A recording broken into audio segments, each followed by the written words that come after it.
This program features live coverage of an African safari and may include animal kills and carcasses. Viewer discretion is advised.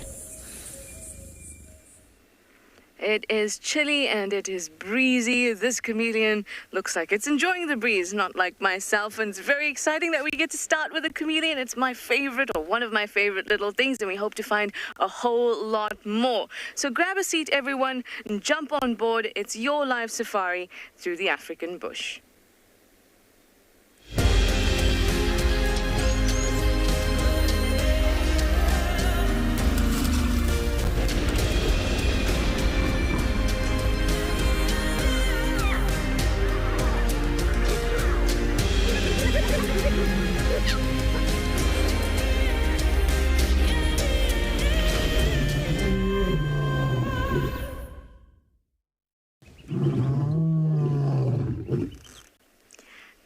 Good morning, and welcome. I'm so happy to have you on board, and also very pleasantly surprised to see this chameleon still around where we saw him yesterday.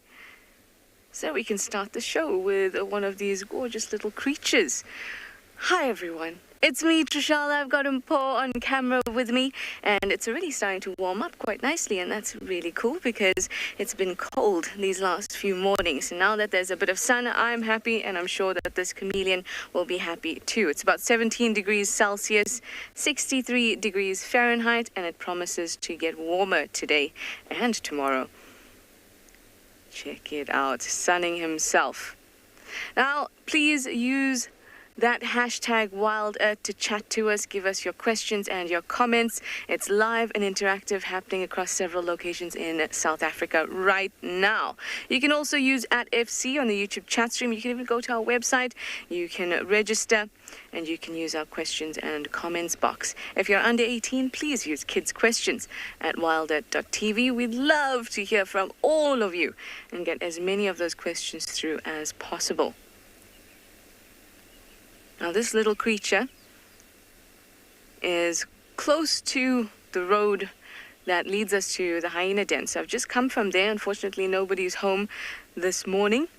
But I'm going to go to Treehouse Dam and see what's happening on that side, and come around and check the other den just in case, because they have been moving between the two. So let's be hopeful that we can find them and spend some quality time with them. I tried last night too, but unfortunately it seemed like the adults were busy somewhere else.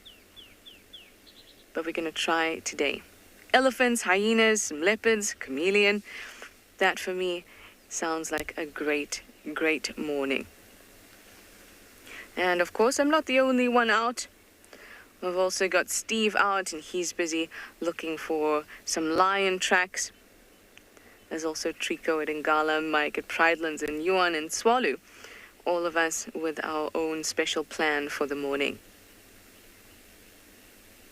My special plan, of course, being to start with a chameleon. Love seeing them in the daylight. So much better than seeing them at night.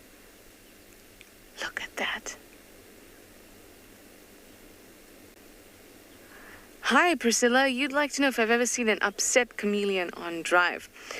I don't know if the chameleon I saw was upset as much as it was probably stressed and or injured. So when they're upset, or they feel aggravated, or they're injured, they'll kind of go black in certain places. And I have seen one that's been that way. It kind of looked sick, though. It looked like something was wrong, so I think it was injured. But when they're... So essentially, when they're upset, they're stressed, right? And the same thing goes for when they're injured. And they express that darkened color, brown to black. I have seen that.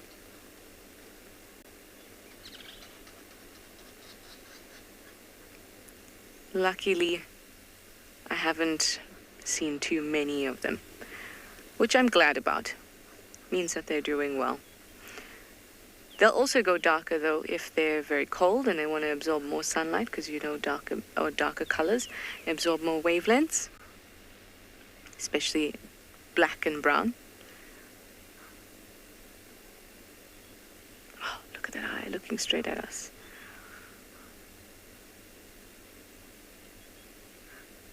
You can hear a lilac-breasted roller in the background. shouting too.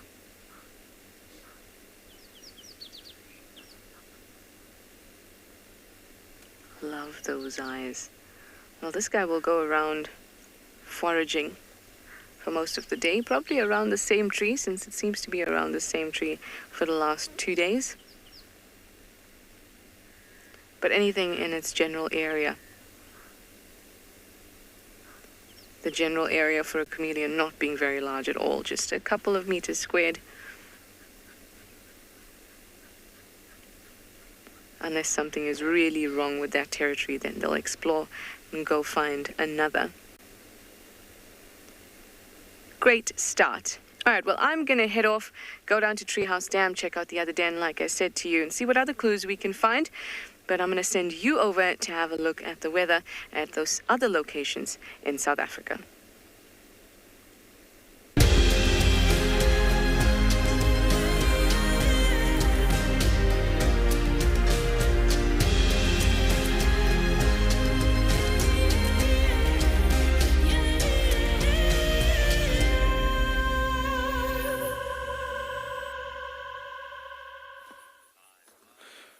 Welcome back to Tswalu Kalahari, everybody, and good morning. Look at that gorgeous view we're starting up with early morning, as there's quite a bit of cloud cover still from last night's rain that has come over.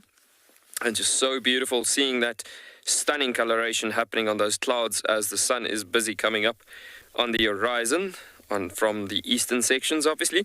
But yeah, beautiful seeing that colors. It was just so beautiful. Even about minutes ago, it was just orangey sky, reddish sky just happening all over the show at the moment, but just so stunning to start the morning with this beautiful coloration that we're having this morning coming up and about. Stunning. So this morning I am your team in the Kalahari with BK, JUAN and BK behind the camera. So we will be doing a drive out to the west this morning, doing just a nice general drive and see what we can find this morning on drive, and just doing a bit of a bumble. Possibly could pick up on some hyena, possibly could pick up on some cheetah out in the west. Let's see what we can find out and about over there. But yeah, it was just so stunning to have started the view that we had early this morning, showing that to you and just sharing what we've had there. Just incredible, just gorgeous to have started up with something like this. And if you think about the drive that we've had yesterday, Kevin, you have commented that there is a stunning sunrise in Tswalu. For sure, I couldn't agree more. It is definitely an incredible sunrise we're seeing there at the moment. I mean, and it just goes with different variants of different colors coming up as it comes up early in the morning. Just so stunning. Especially if we go over into winter slowly but surely now with the cold fronts. I was saying to BK just now, it is crazy how the cold fronts creates the different variations of colors as well as you progress into winter early in the mornings. And even later on in the afternoons as the sun is setting, you get some crazy events happening here. Colors from the horizon that comes with purples and blues all the way to reds and oranges and all the way up to finishing up with yellows at the end. That is just gorgeous. And that is also just coming through to the amount of wind that's blown during the day and the amount of moisture in the air as well. In the meanwhile, with this gorgeous view, we're going to be sending you back over to Steve.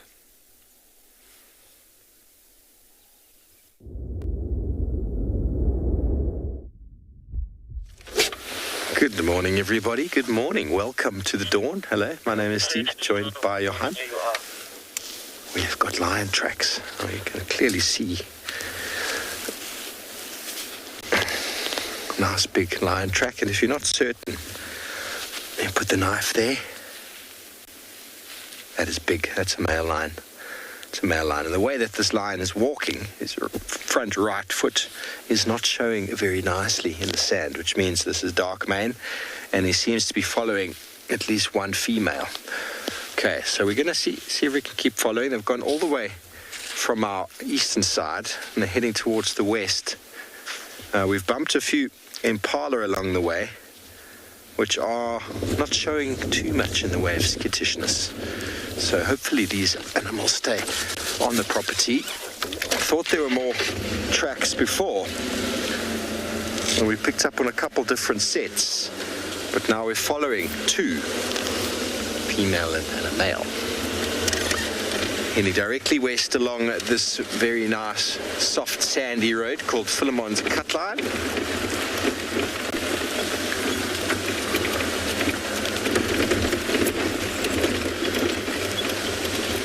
But I reckon they walked here early last night because the impalas are very relaxed. Now we come to a junction, and we all know what that means. Junction is a time to check. Has he gone left? Has he gone right? Have they gone straight? I've got a feeling they've gone up that road. Oh no, here's a track here. Yeah.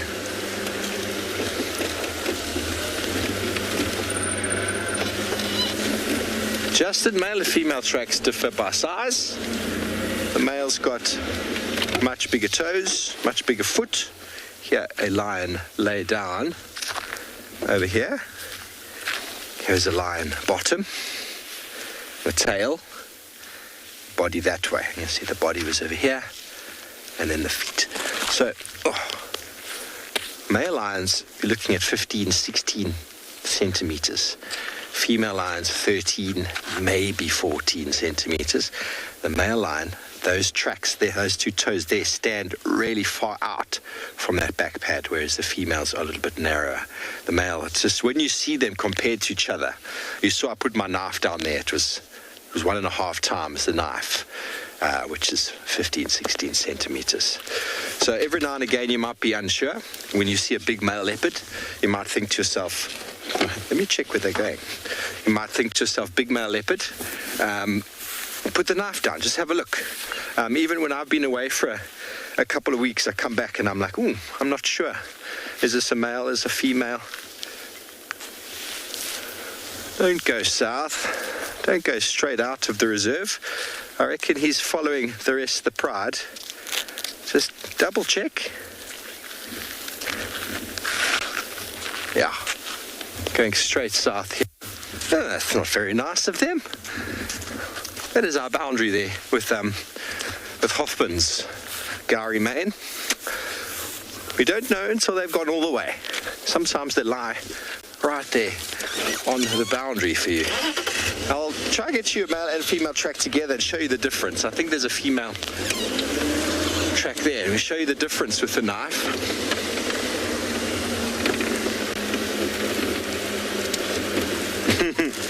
Ron, I reckon they use the roads to facilitate quick and easy movement. It becomes a lot easier to walk quite quickly on the road. For example, myself driving, it's very easy to drive on a road. The tracks aren't very clear here, so I won't show you. So to them, they feel like the roads are game paths, and game paths follow contours. Game paths go towards water. Game paths normally follow a river line. Game paths are a natural sort of feature on the landscape. And so lions, as well as elephant, as well as hippos and rhino, all use game paths to facilitate, and leopard of course, to facilitate easy movement from one place to another. And so they'll often use them as a means of getting somewhere quickly. Okay, so nice tracks in the sand there, but unfortunately the angle with the light is just not going to make life easy for you, or for me to show them to you. And they're going straight to the boundary. On the boundary road, we might get to see both of them. Let's have a look. Let's have a look. Stay with us one more moment. I was getting very excited that we were going to find lions. Even telling you, we're going to get them now, we're going to get them now. And now they seem to have, this is the boundary. Okay, there's one. There's some wildebeest over here. Let's have a look in the very soft sand with some lights to see if we can get you beautiful lion tracks. That's not very clear. Not very clear, but there's two lions here. There's one there. And there's one here.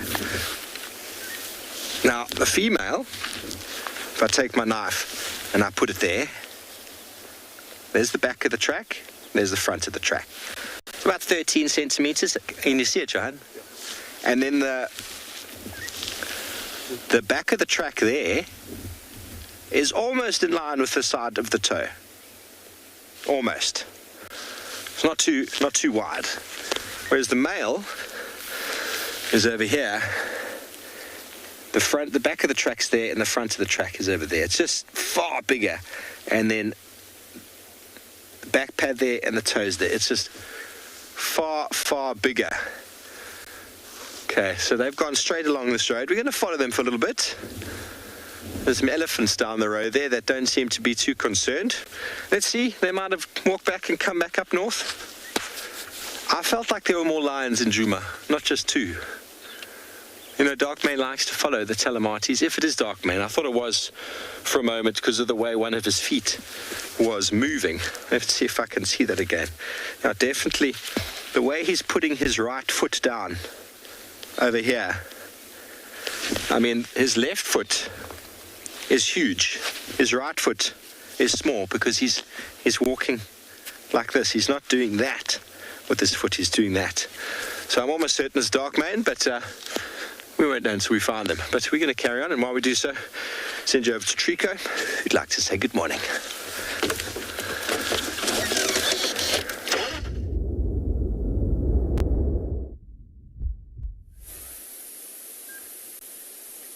Good morning, everybody, and welcome to and Beyond Ngala. So as we're driving in this riverbed here, we just seen some few tracks of lions walking along the riverbed, heading just straight where you guys are looking. And yeah, hopefully, I'm just hoping that we do find them, because this tracks looks like they walk early in the morning, because there's a little bit of dew on top of them. Welcome, everybody.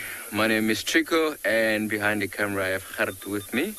Very glad that you guys can join us. So from here, we're just gonna slowly head down the riverbed, trying to see where exactly these tracks will lead us to. And I'm just hoping, you know, we'll be lucky this morning.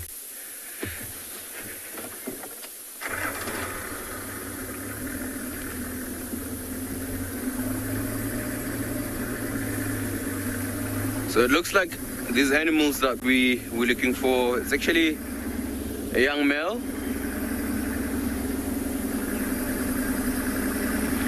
It looks like a male and two females walking down this riverbed here. And there's a lot of tracks around, so you know, you need to stop quite often and look very, very carefully around.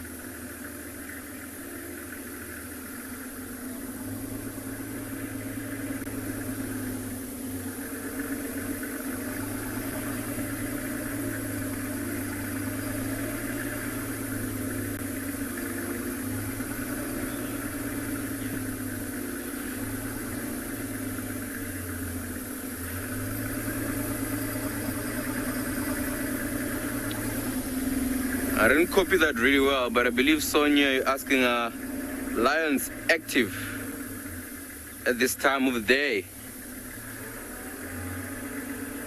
Sonia, because it's still cooler and we're moving towards winter, they will be moving around. So I'm just gonna hop down this car now and just have a look, because I think we might have these tracks here. Oh, here we go. And just hope everybody can see this. I think there's a little bit of bad lighting. I don't think you guys can see it from here, but yeah, it looks like they're walking down here and heading that way. So we're just gonna continue driving down on this riverbed.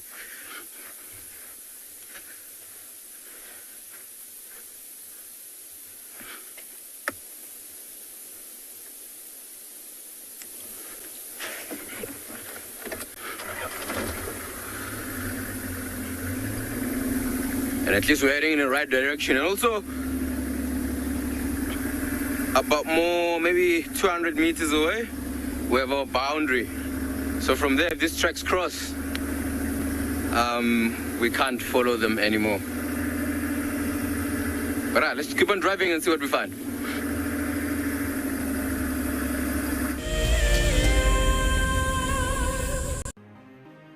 It's the month of March and Wild Earth is offering you the chance to win a brand new prize. Sign up to be a Wild Earth Explorer and you could win a 5-day eco-training ranger experience for 2. Eco-training is the pioneer and leader in safari guide and wildlife training in Africa. The lucky winners can look forward to approaching dangerous game on foot, tracking and 4x4 driving, learning about animal behavior, and even spending one night sleeping out under a blanket of stars. In addition, you will also get the exclusive opportunity to join the Wild Earth team on the broadcasting vehicle.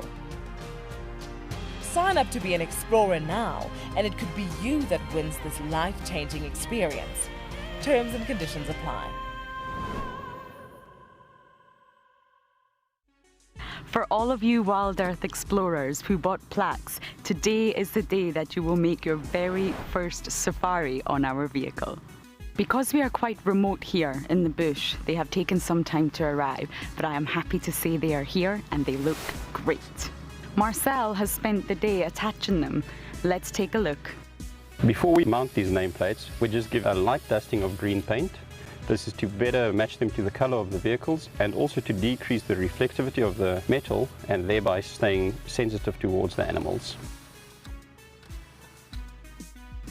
Bumbo crew, hopefully Dan Black, Liesel Apgar and Alicia George. Well, it's time for me to get ready to take you all on a safari. Let's go.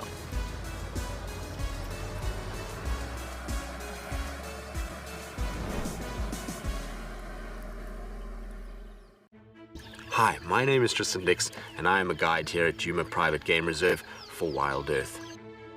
We love connecting you to the African bush, and we always look forward to all of your questions. If you want to ask a question on Wild Earth, you'll need to register on the website. Once registered, go to our live safari page and submit a question below the live feed. Catch up with me on Wild Earth.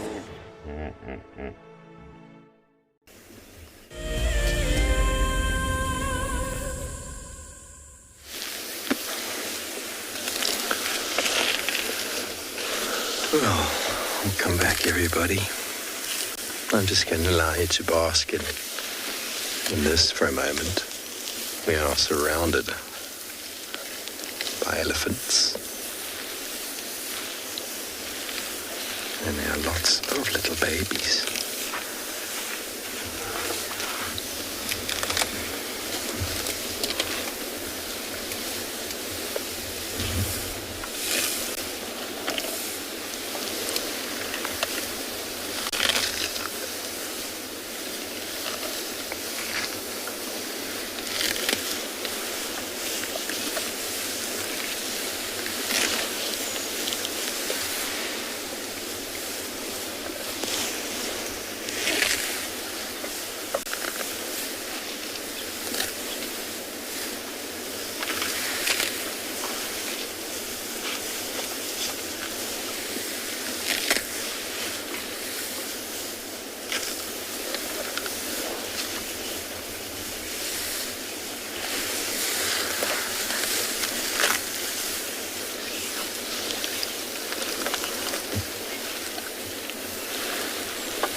just going to put it out there and say those are both boys. Oh yeah.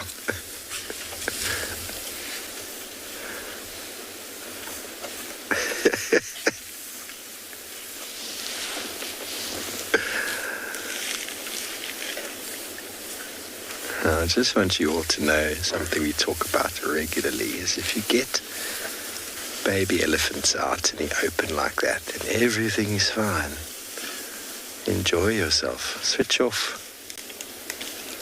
Switch off and just enjoy, because the mother's allowed it to happen. So you might as well just switch off and just enjoy the signs, the scenes. If you find yourself in the middle of a herd like this, the herd has decided you're okay.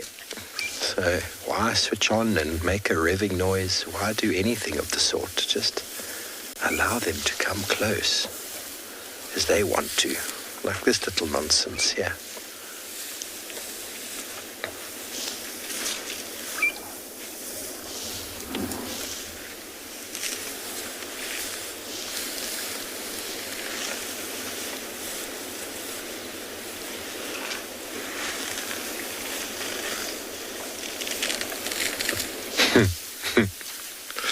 Beverly, adorable, wasn't it? Two little boys. The one looked quite awkward when you first saw it, and then when it saw its friend, it knew, oh, I can play. Oh, hang on, you're going to sit down. Oh, yeah. Oh, that looks comfortable. Now, those who think elephants don't lie down, yeah, we're showing you that they certainly do. And they like to use elevated bits of ground, like a termite mound, so as to do so. Riverbanks, sandy patches. And there's generally lots of gas that ensues when lying down. It's just a bit of pressure. Oh, what pressure? What's going on? Do your back legs not work anymore? Always a bit of a process getting back up. Oh, beautiful.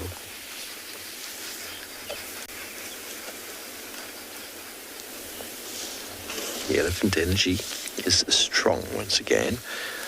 Now we're still on the lion tracks. The lion tracks are right under my car, but we're being prevented from following them due to... Let's quickly send you over to Mike for an introduction.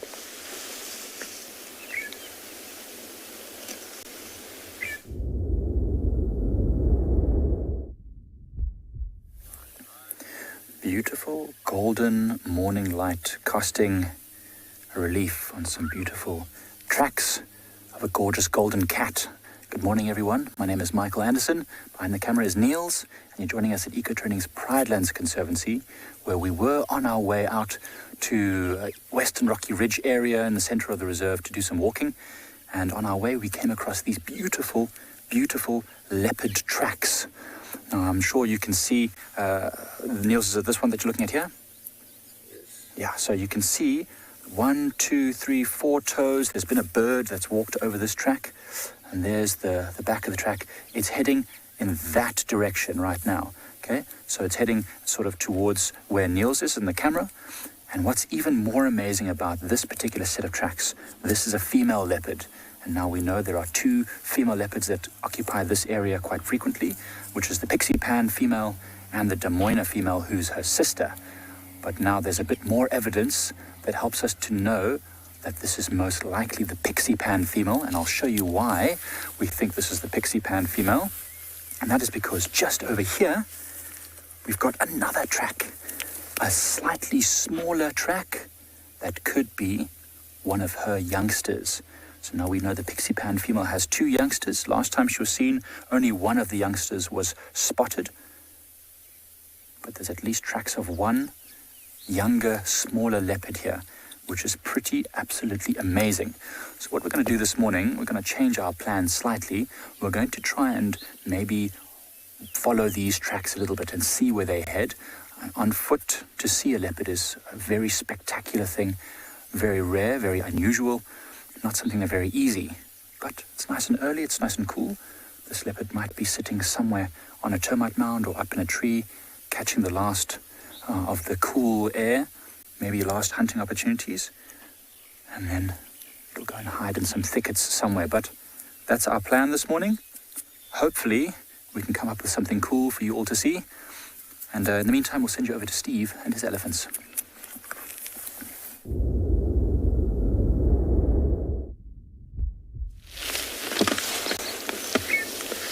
Welcome back, everybody. Well, we're going to have to move, I'm afraid. We've got cars on both sides of us, so excuse us while we just move out of the way.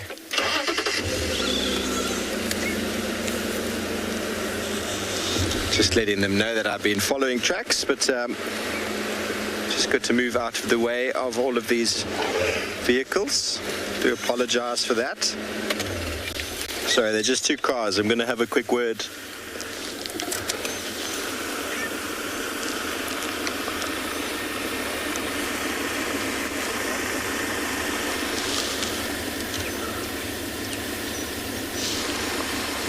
So everybody, these awkward situations when we find ourselves with a few vehicles trying to get past, and then they stop because they want to see the elephants.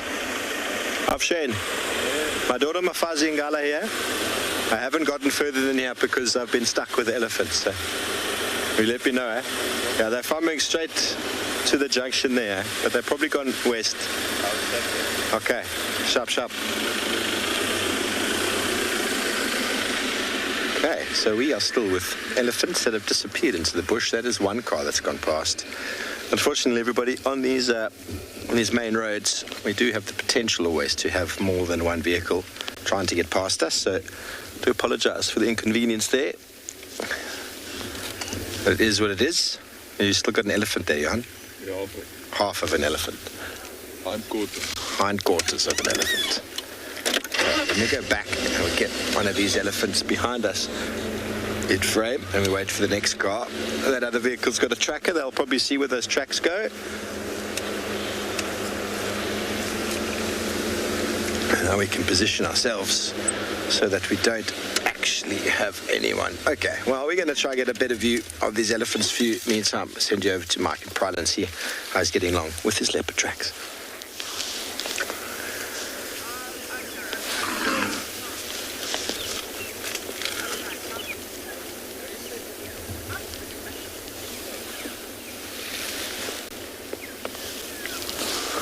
Okay, well, looks like he's staying with us.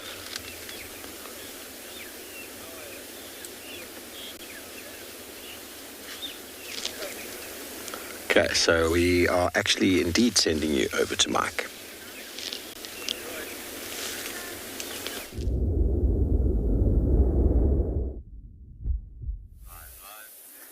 Right, so as you can see, even the best laid plans sometimes go slightly awry.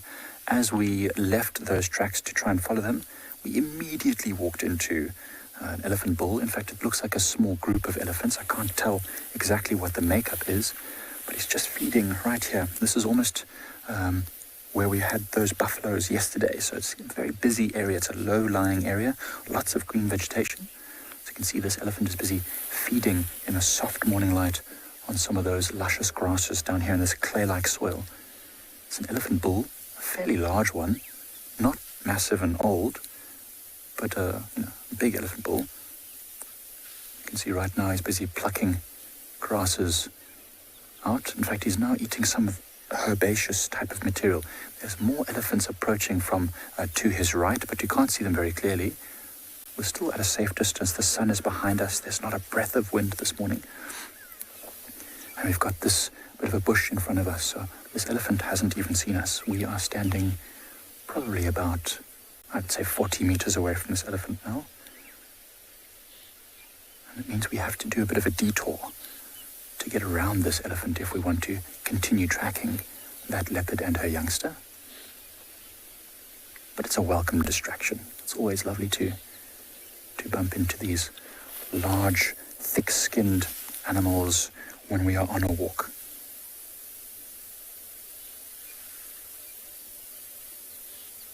You can see the ears are just starting to flap every now and again.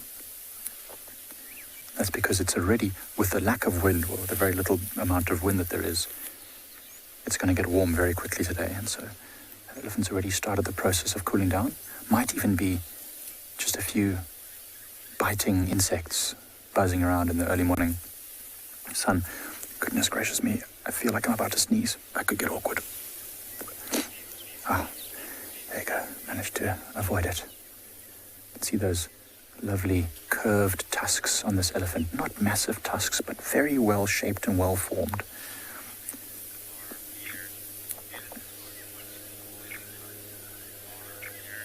Our beard, it is always exciting to have elephants on foot. Can be a little bit nerve-wracking if they are picking up your scent or they've seen you or spotted you, because they'll often come to investigate. This elephant has absolutely no idea we're here, and so this is exactly what we really want from animals, for us to be in a safe position and for them to be unaware of our presence, so that they go about their normal daily routine without being disturbed by us.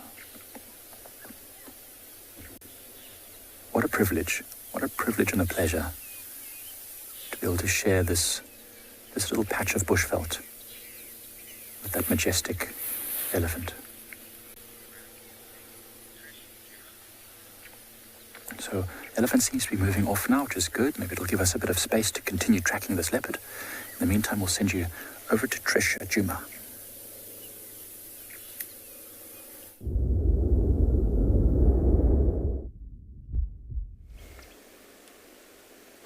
Well, here, I wish I had some tracks to follow up on like Mike, but at the moment, we just have some squirrels that are darted into a little hole just under that branch there. So we're hoping that they'll come out again. They're always lots of fun in the morning.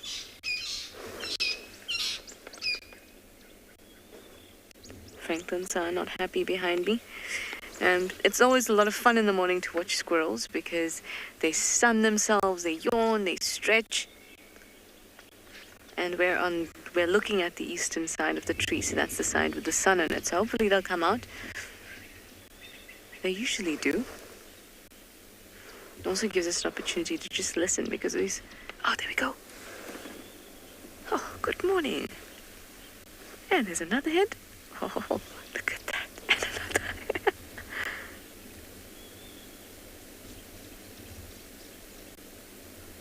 Oh, too cute. That is so fast when they scratch themselves. I hope they'll do the stretch and the yawn for us. Look at that, like a machine.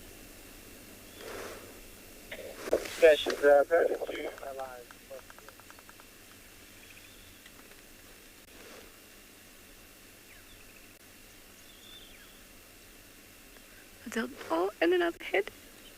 Come on out. It's like a clown car. You don't know how many are going to come out.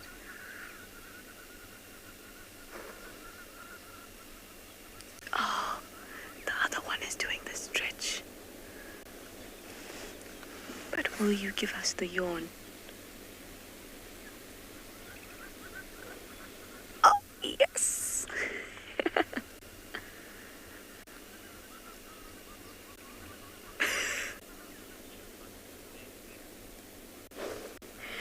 Martin, you'd like to know squirrels and chipmunks are the same thing? We don't get chipmunks there, so I mean here, but I'm sure that they're not the same thing. Although I could be wrong because I'm not very familiar with chipmunks, except for that. There was that cartoon when I was little. And that's about my familiarity with chipmunks. We don't get them here. But they certainly do look very similar. Alvin, no, it wasn't Alvin and the Chipmunks. It was much littler than that. I forgot what it was. I even had a PC game of it. I'll remember. But that's the extent of my familiarity with chipmunks. So I'm not sure if they're the same thing. I wouldn't think so, considering they have a different name, and where you find chipmunks, you also find squirrels. So just using rational thought, I wouldn't think that they're the same thing. There must be some difference. What is this cartoon I'm thinking about? Now it's going to bother me. Oh, that's so cute with the moon in the background too.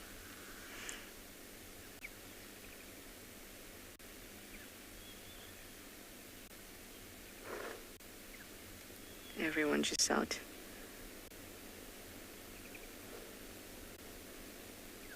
Oh, I love it when they do those stretches.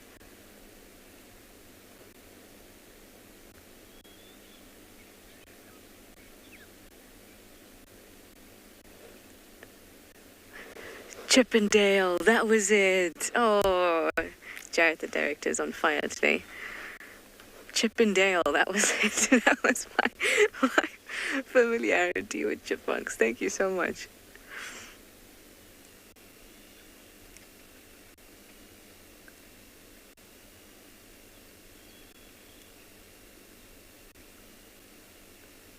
So sweet. So the whole family will be living in this little crevice in the tree. It's a knobthorn. Damien, that's an excellent question. You'd like to know if squirrels only feed on nuts and fruits? No, they certainly don't. They also feed on insects. They seem to really like moths. This is based on the squirrel at camp. He used to love moths. But they like little insects. They'll even eat flowers, grass even. But their preferences is most certainly for fruit. Nuts as well, marula nuts. Oh, they love that. Itchy nose.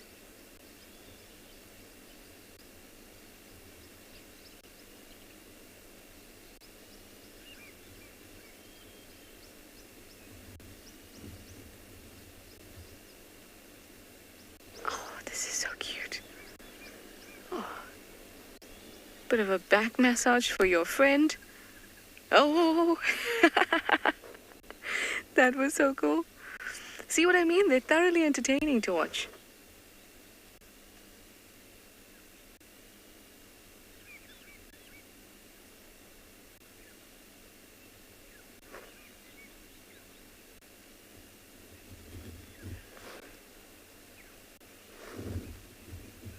Hi, Faith. You say squirrel yoga. They're excellent at squirrel yoga. They seem to have one primary move, though. Still, they're experts in that move.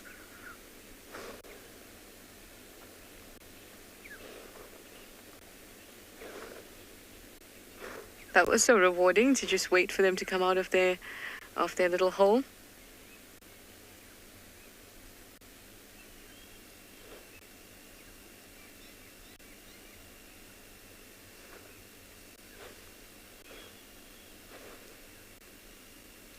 They're meticulous groomers, as you can see. Always grooming each other. And this is a family group, like I said.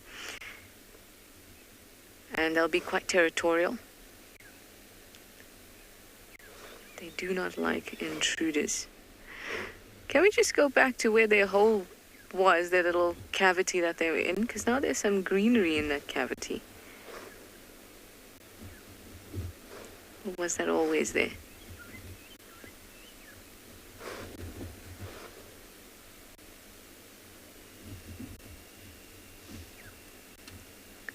Some of the... Oh, hello. Have you just pushed out some of your bedding? So they'll line this cavity with leaves and grass and other soft material. So that's what you're seeing poking out there.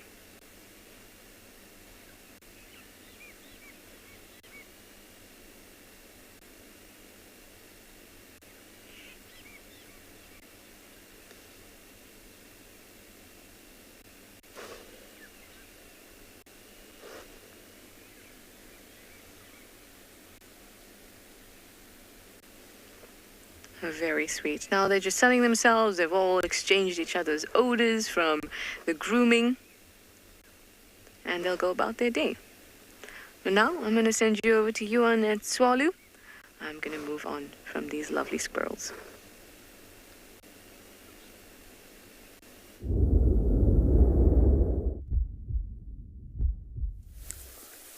Welcome back, everybody. We have come across something rather interesting actually on the tree's base here and something on the surface happening here. But let's start off with what's happening here. You can see there, this bark of this camelthorn tree has been stripped quite a bit to the edges, as you can see, that is made quite softened and so. So this is a wildebeest markings territory. Now, plenty of times you've been seeing these solitary animals in the Kalahari, where you've been finding those wildebeest in certain areas looking quite lonely. But it's actually not that he's lonely. He's, like I've explained the other day with the different territorial animals that you would find in the plains, and so you could easily find him surviving in that area for years, and he would want to dominate a certain piece of land like that, obviously for mating purposes and so on, and wanting to obviously have that land for himself and even expand the land. But let's just go to this process that we're looking at here. So what he will do is that he comes to the edge of the bark here, and you can see these little tufts of the outer bark layer that's been stripped like that. For instance, that you can see there, here's some tips here that's been opened up and so on. And why does he want to do that? Because he wants to get to this inner bark layer that you can see here, being the cambium layer, as we can see this happening here. This white little cambium layer inside, so below the outer bark layer. And I know you've been handling this, or we've been talking about it through the other teams on the other side in the Lowveld, where they've been talking about the cambium layers, where elephants are getting a lot of nutrients from these cambium layers and so on.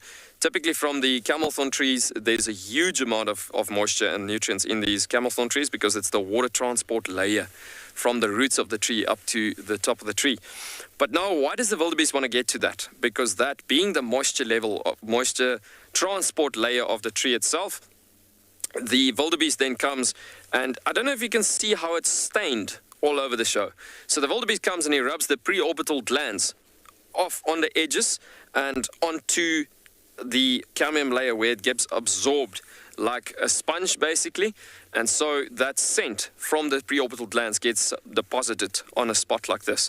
And it's on the height where the wildebeest head height is about this much with his horns, and so he comes and he rubs that frontal face. So sometimes you do see older wildebeest territorial males with almost no facial hair in the front.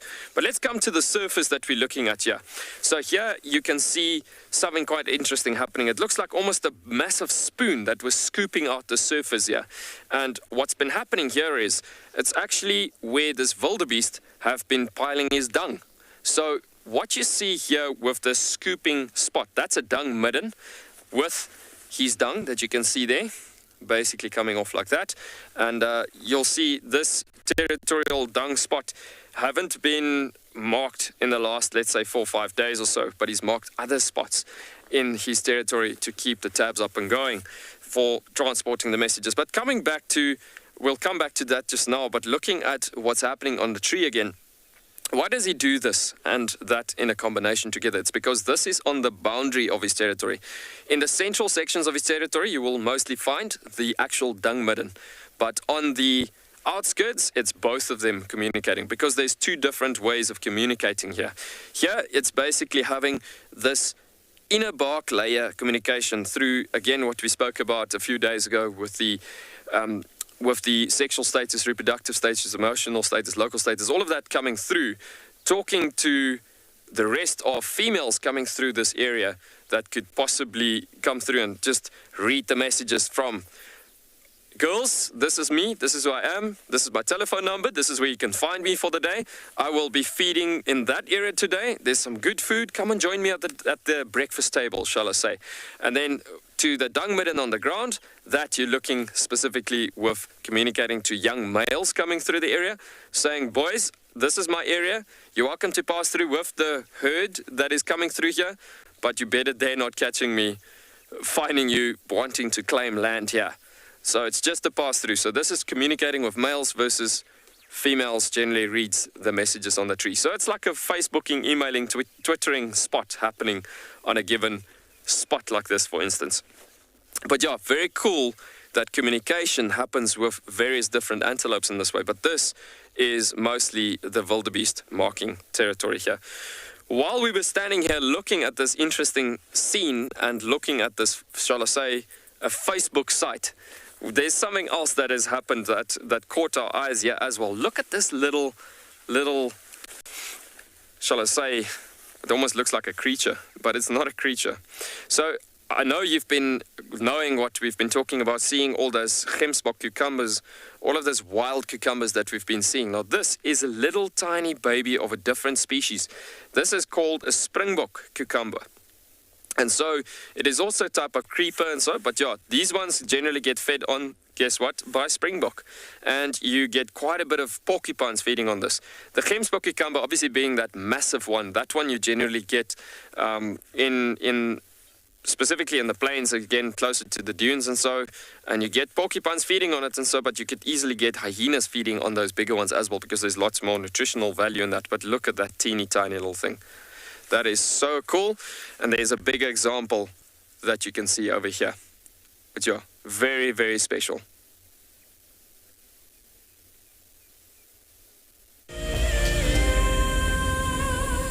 So in 1998, we had this idea to go and put a live web camera on a waterhole somewhere in the Sabi Sands next to the Kruger National Park. And I approached just about every single landowner, and everybody thought I was completely crazy until I met Yuri and Pippa Moorman. We thought it was definitely a fun idea and a worthwhile thing to experiment. And it immediately became a runaway success. And it gave people all around the world the opportunity to watch a little piece of Africa day and night. Back in 1998, it was the very early stages of the internet, and all we were able to do was to get a 30-second refreshing JPEG out of that camera. But over time, what we began to do is focus more and more on trying to develop this concept of giving people the opportunity to go on safari. Even though we live just 500 meters up this hill, we still put the camera on to see what's happening. Absolutely, we watch it ourselves. For many years, Wild Earth has taken viewers from around the world to the Mara Triangle, a place of majestic beauty and abundant wildlife. But it wasn't always like this. Before 2001, it was infested with poachers. Illegal harvesting and hunting was rife. Now the situation couldn't be more different. The hard work and dedication of the Mara Conservancy has revolutionized this magical land. But now, the loss of revenue from tourism has created a grave crisis. The Mara Conservancy needs help if they are to continue protecting the reserve and supporting the local communities whose livelihood depend on its survival.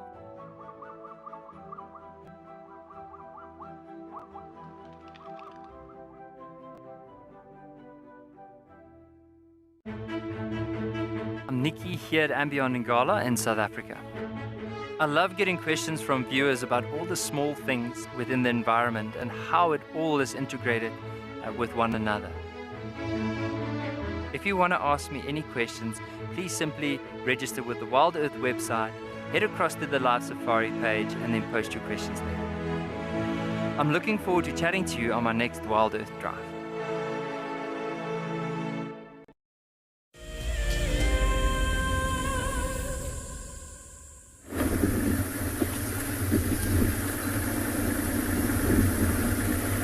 Welcome back, everybody.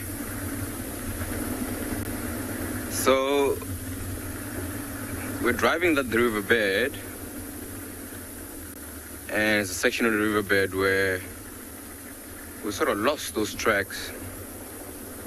There are certain areas that has a lot of reeds, places that are a little bit difficult to sort of see where the tracks have cut through. So we drove on a road that was on the right-hand side of us, just trying to see if maybe if they crossed out of the riverbed or went maybe south, but we didn't find any tracks there. And then we crossed back up onto the northern bank, which is, you know, in parallel with this road that you can see here. also looking on this road to see if maybe they've crossed out into this section.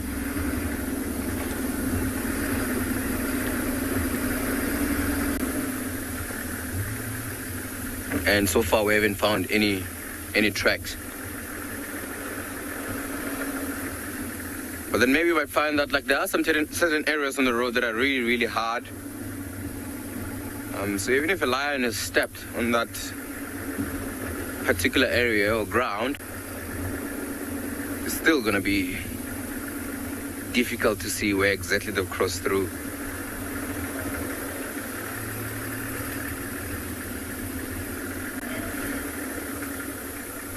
So we're still going to, keep on looking and see if maybe we'll find these particular animals. And also, there's still a lot of dew on the grass, so I don't think they will lay down on the grass when there's a lot of dew. They'll probably lay down in the middle of the road or find a patch where there's no grass, because some of these thickets have those patches and then lay there. But while we look for these lions, I'm going to send you to Steve. He's also looking for the lions.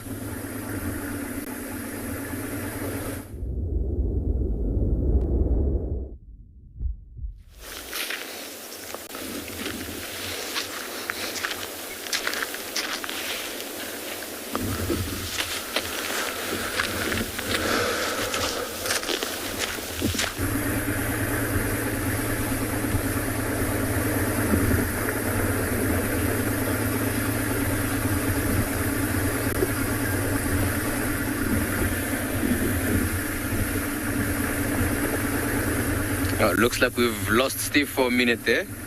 Apologies about that. So yeah, there's this little patches right inside these thickets here. And I mean, those are certain areas that these lions could possibly go and lay down, or in the middle of the roads where it's nice and warm rather than being in the grass where it's wet. Because there's still a lot of dew. But as the sun starts to heat up, that dew would, evaporate. But then as the sun becomes too hot, those animals, they won't be in the middle of the roads. They'd rather go find a shade somewhere and rest for the day.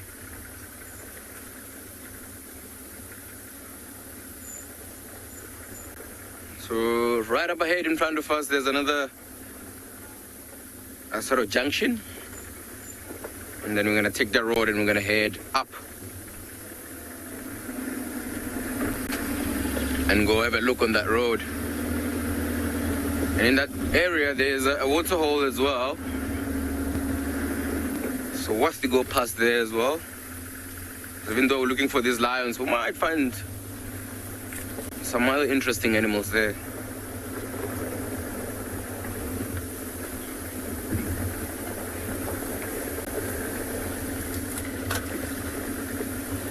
I think I'm gonna send you to Mike in Pridelands for now.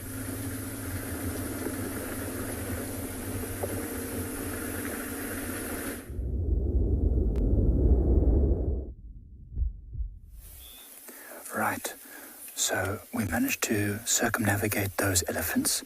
We've gone down the road maybe another 400 meters or so, and we've got a really cool set of tracks here. So we're still on the tracks of that leopard. If you look just over there where I'm pointing my stick, there's a beautiful leopard track that's actually on some fresh buffalo urine, and it walks all the way here. Here's another track, there's another track, and this track here is very cool because it actually shows right there where the leopard stepped. Oh man, I've got the shakes this morning. Where the leopard stepped on the buffalo pat, which is very fresh, as you can see. Not even really any dung beetles have yet been on this buffalo pat. And it was a full moon last night, so dung beetles could still be very active. Our leopard continued on, and what's even more interesting is that we can still see that there's another leopard with it. So there's this one here, and then coming over here, there's another leopard track going in a different direction. So this leopard was going this way. Oops, get off. This leopard was going that way, and that leopard over there was going straight forward. So we've got the two leopards are still walking along the road, which is pretty fantastic. Now, as long as we don't have too much more elephants blocking our path, we're just going to walk along the road for the time being to try and make sure that we can still find and follow these tracks. If this leopard moves into the grass, with the grass being as long as it is this time of year, especially after the very wet season we've had, very difficult to follow. But we also need to be very careful because there is this very fresh buffalo dung pat, and this buffalo is heading in the same direction that the leopard was going, towards Leopard Dam. So there's every chance that we will also find buffaloes close to the waterhole. So quite an important thing that we do this safely. It's really awesome to watch. I actually think that this leopard might have stopped here because the tracks get very bunched up. I think oftentimes they smell dung and urine and things, and you'll even find often they'll roll in dung in order to coat their fur and reduce their own scent so that they don't get picked up on the wind as easily. Because an animal will alarm call for a leopard smell, but they won't alarm call for a buffalo smell. So it's a way to camouflage themselves. So we're going to continue onwards, and we'll send you over to the next live safari location.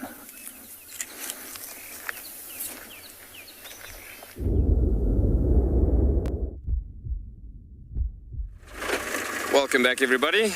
So we have reached the dunes in the northern side of the reserve this morning. We are currently looking for anything to come across in these dunes. It is a gorgeous, gorgeous area. As you can see, we're descending on this first dune top. As I came over the first top, I know about a brown hyena that hangs out in this area as well. Sometimes you do get lucky with him in these dune streets. And the weather is actually of such a sort at the moment. It's so nice you could possibly see still some of those nocturnal animals moving, typically like the brown hyena, for instance, in this area. The bump. Yeah, so speaking about the aardvark, then we've reached the first hole there that was covered in the vegetation. Anyways, so then we're going to be driving even further west and north a bit this morning. We are looking for, there's a cheetah female with cubs as well in this area. We're not specifically looking for anything, obviously. We're just on a very beautiful drive on a bumble in these northern sections. I personally haven't been in these areas lately. It is a gorgeous, gorgeous spot to drive into and so on. This reserve is definitely, from a beauty landscape point of view, man, it is just so gorgeous. Beautiful, beautiful. You can see this line of beautiful silver cluster leaf trees that we're coming through on the tops of the dunes here. Very, very gorgeous. So these trees, they only grow on the tops of the dunes because of the soft sand that you find in the dune tops. You do find them obviously in Kruger Park side and those areas as well, where you'll have them in drainage lines and seep lines and so on. But yeah, and in the drainage lines, it's soft, well, the soils that they could find to grow into deep ends. The only place where that happens out here is actually on the dune tops. So they actually stand out like an icon on the tops of the dunes here. And that's all these beautiful big trees we see coming up, like this one to the central section. There we go. Stunning silver cluster leaf tree we're bypassing in this spot.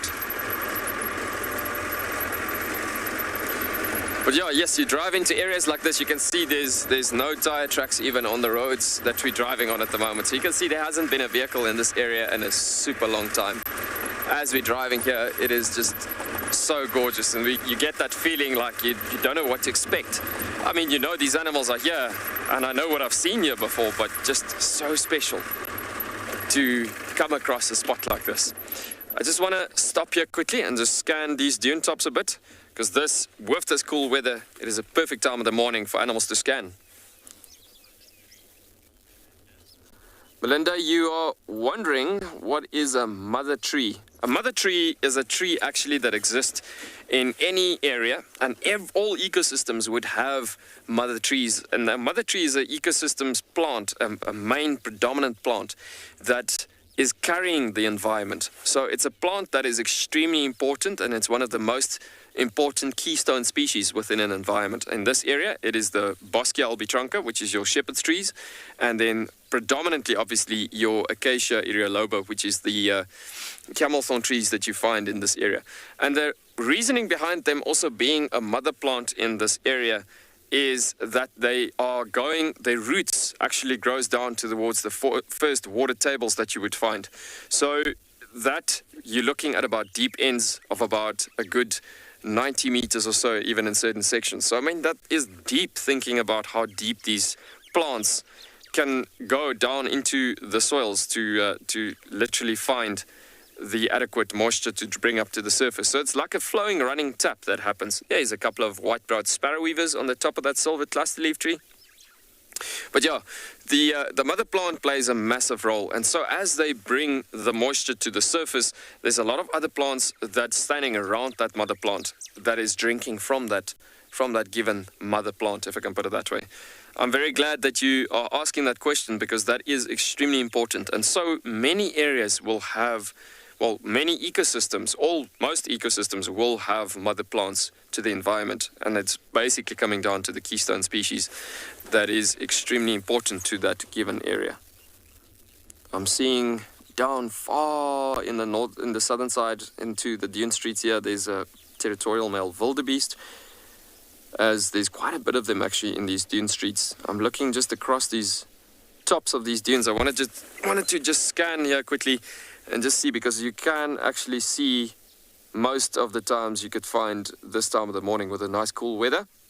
You could greatly find animals scouting over certain areas.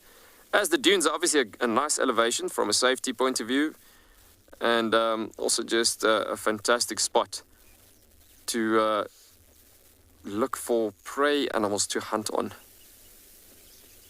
Yeah, it is such a stunning area, and I must say, such a stunning, gorgeous morning we're dealing with here at the moment. Right, let's continue our bumble.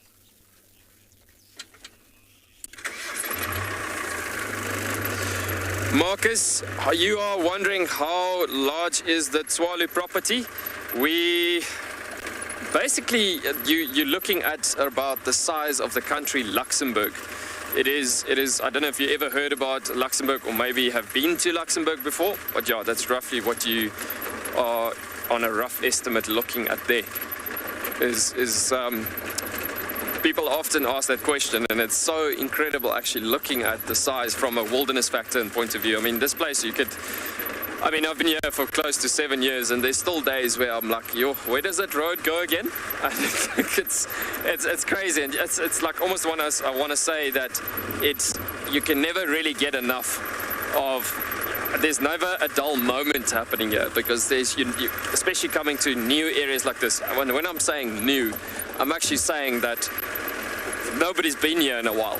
So that is why I've actually chosen to come and drive here this morning. When myself and BK discussed the plan for this morning, I said to him, yes, yeah, no, we need to go and drive that northern sections, because we're doing a bumble. Just because I know nobody has been here in a while. As you can see, there's absolutely no tire tracks on the road even, and so on. So yeah, it's a really gorgeous spot to be exploring, especially on a weather morning like we're having right now. So we're going to continue with our bumble down this road and see what we can find, and we'll keep on updating you. In the meanwhile, we'll send you back over to Mike and Pridelands.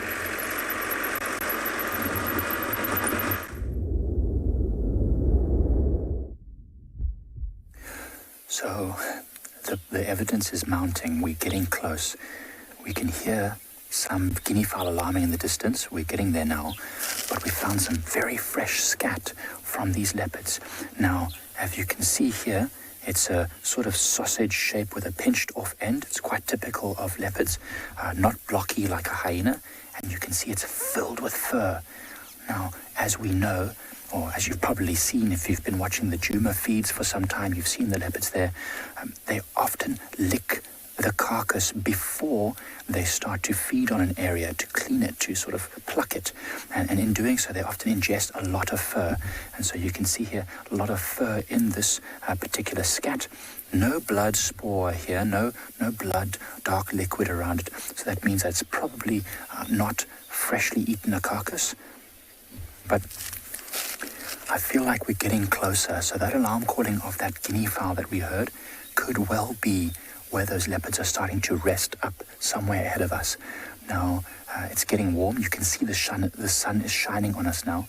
So as we get there, they'll probably have moved into a thicket somewhere in the drainage line that's just off to our right.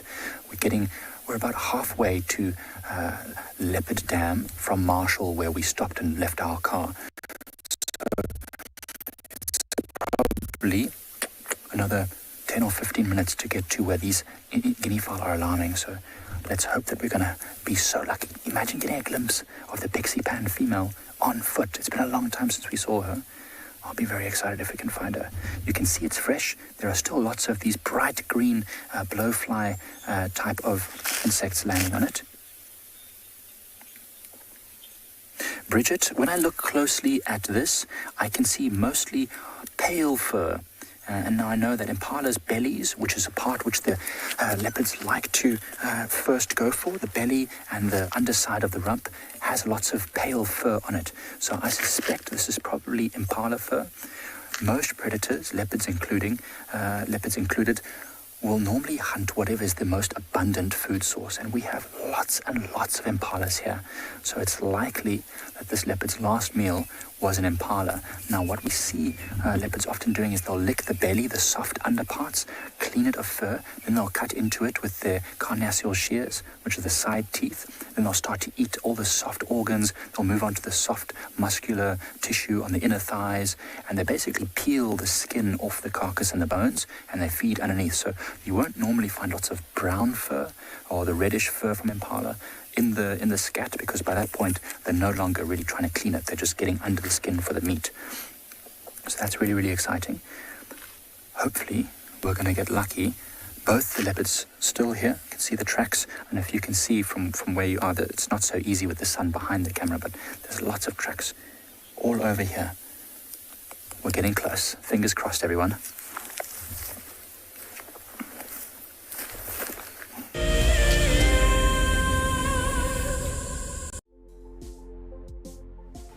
On the 27th of April, Wild Earth will be turning 14 years old, and we wouldn't be here if it wasn't for all of you.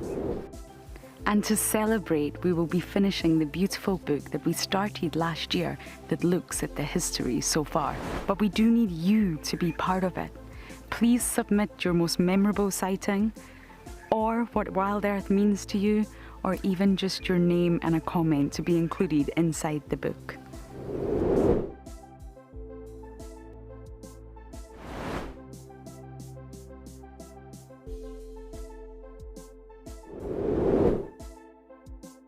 Head over to the website to add your name and reserve your copy. We are offering a 20% discount on all books bought before the end of March. And a big thank you to all of you who have contributed to the book so far.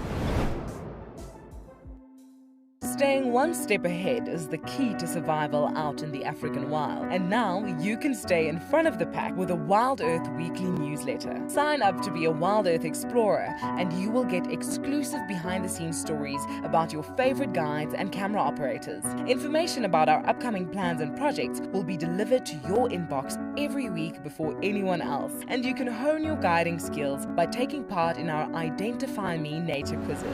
Wild Earth Explorers, it's in your nature. My name is Ross and I'm a field guide at and beyond Pinde Private Game Reserve. I love getting questions from guests on Wild Earth because I love sharing and learning information about nature with new people, and it also makes me feel like you're all joining me in real life. If you want to ask a question on Wild Earth, then you need to register on our website. Once registered, go to our live safari page and submit your question below our live feed. Our bodies are made up of about 60% water, which means that in a very short space of time, you can dehydrate completely. A relatively efficient way of collecting water early in the morning is to take an absorbent material like a sock and to walk through the grass, absorbing the condensed dewdrops on the grass. Once the material is saturated, you can then squeeze it out into a container, or you can suck it out directly into your mouth.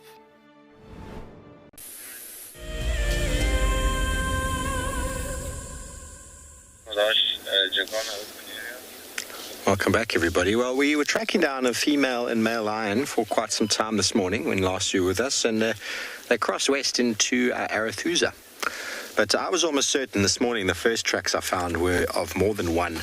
And so we came back onto the property and we've managed to track down 3 lionesses here on Djuma, right next to, well, pretty close to the hyena den, just having a little bit of a nap. Now, I might need some assistance in identification of these 3 lionesses. I don't actually know who they are. I thought to myself for a moment that they were nkuhumas, but they all seem to be sub-adultish, sub-adult adults. And the way the one that in frame looked at us made me feel as if she might be from the tortured pride, because the nkuhuma pride, unless they've forgotten what my car looks like, don't often look at us like that. But we're going to reposition because the other 2 on the other side of this bush. We came around this side of the bush to see if there were maybe some more lions this side, which would have helped us with identification purposes. Can you see more there, Johan? Just the one lioness lying up here.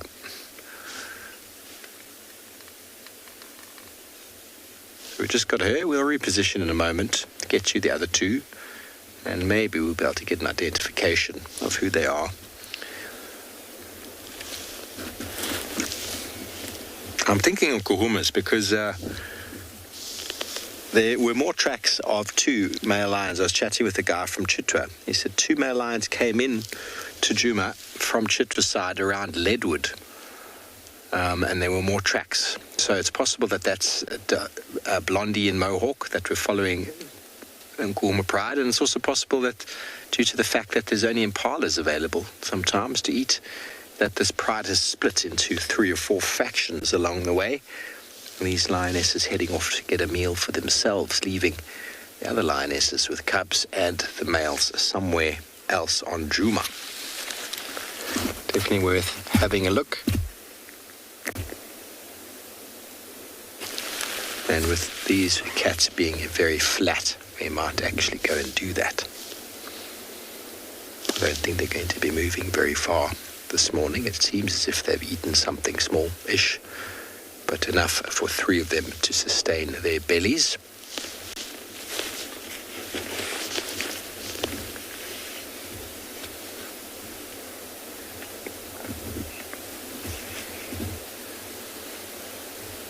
Glenn, I actually don't know. It's Orchard Pride. I think there might be 6 females. I've never seen them in full number. They've definitely got 6. There's definitely 6 cubs at the moment in the Tortured Pride, and there's a beautiful young male that's with them that's coming into full mane.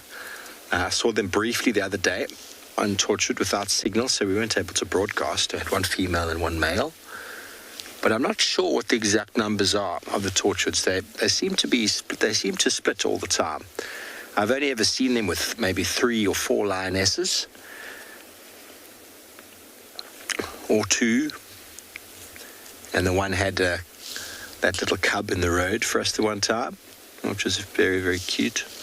But this is a bit far west for the Tortured Pride to come.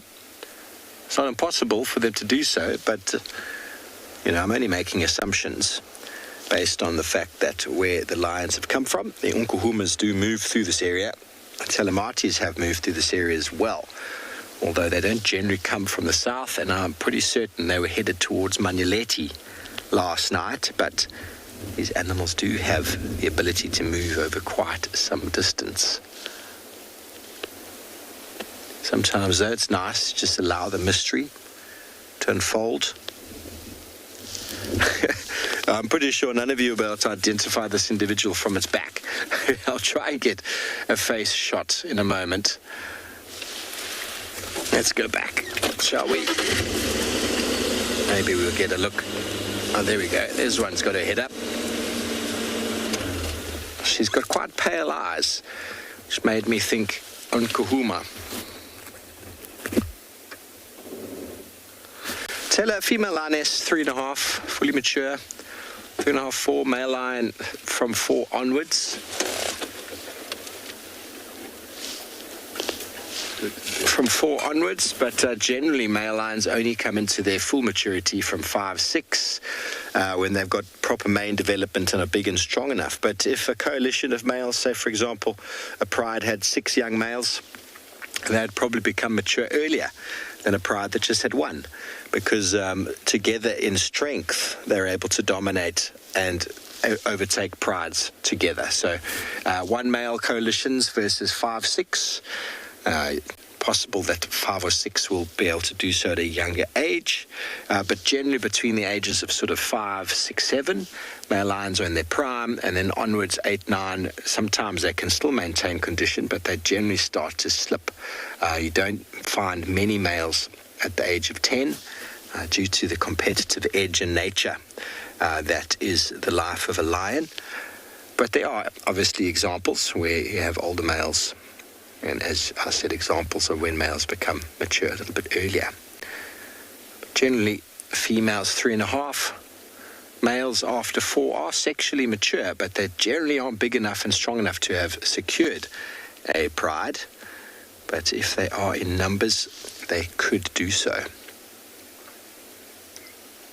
So the life of a nomadic male, once pushed out of the pride, normally at the age of 2.5 to 3, moves on, gets into confrontations, learns, connects, bonds, makes some friends or doesn't.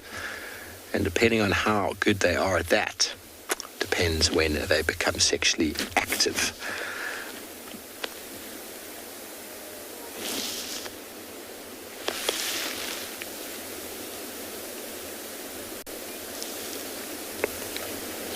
Okay, well, we're going to see if we can get you another view of these lions. Alternatively, try to track down the rest. And while we do so, send you back over to the Bushwalk team in Pridelands.